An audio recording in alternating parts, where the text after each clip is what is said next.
Despite predictions of a massive migrant surge in the months ahead after the Biden administration ends Title 42 later this month, a senior Homeland Security official is predicting the number of migrant encounters at the southern border will actually decrease once the public health order is lifted. So eliminating it will then, you think, decrease the amount of illegal immigration? I think over time, once we start reimposing significant immigration consequences on people at the border through our use of expedited removal, particularly for single adults and particularly for those from Mexico, you're going to see it decrease over time. Brandon Judd is president of the National Border Patrol Council. Brandon, thank you so much for coming today. So there you heard from, that's the Assistant Secretary of Homeland Security for Border and Immigration Policy. His name is Blas Nunez-Neto, making this prediction. Meanwhile, just last week, his boss, Alejandro Mayorkas, said actually as many as 18,000 migrants a day could try to cross into our country after Title 42 is lifted. So who's right on this?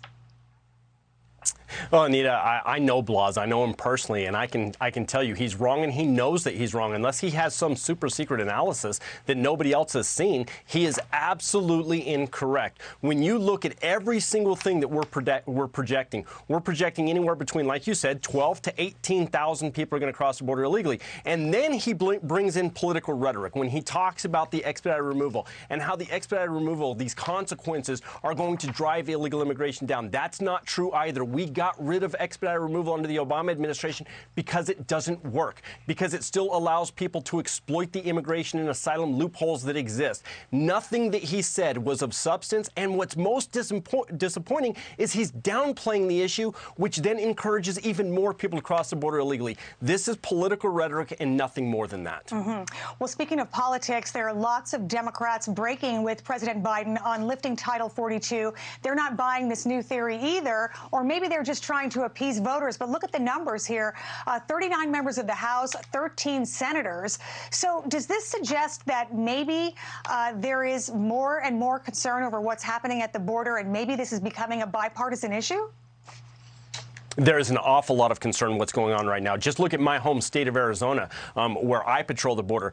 We have two senators that are both Democrats, and they are not just breaking from the president, they're running from the president. They recognize that this issue has gotten completely out of control. They recognize that it's a crisis. They've been trying to get Biden to admit define the issue that we're facing, because if we define it, then we can come up with solutions to the problem. Yet this administration continues to refuse to even use the word crisis. We have to look at what is necessary. And these Democrats, they're actually willing to look at and say, this is a problem. Now, I do believe that it's politics. I believe that they know that it's because this issue alone could potentially lose them their reelection bid. But regardless, at least they're stepping up to the plate and saying this administration is wrong. Okay, and quickly, Brandon, you know, with the crush of people coming in, that also brings a lot of illegal drugs, synthetic opioids like fentanyl, that being a major concern. I want to show you an image that we have, if we can bring that up. What looks like a very cute child's backpack, something a 7 or 8 year old girl would carry here in the U.S., but look, it's filled with drugs. So, of course, we're all sympathetic to women and children trying to cross the border, looking for a better life, but clearly the kids are being used as drug mules also. I mean, the evidence is right there. It is, and we see that every single day. We see how the cartels exploit these vulnerable women and children. We see how policies allow these women and children to put themselves in the hands of these cartels because they know that they're going to be ultimately rewarded after they violate our laws, after they cross the borders illegally. We have to look at that, and we have to stop these loopholes and just enforce the rule of law, and that will protect people. All right. Brandon Judd, thank you very much for your thoughts today. Very insightful as always.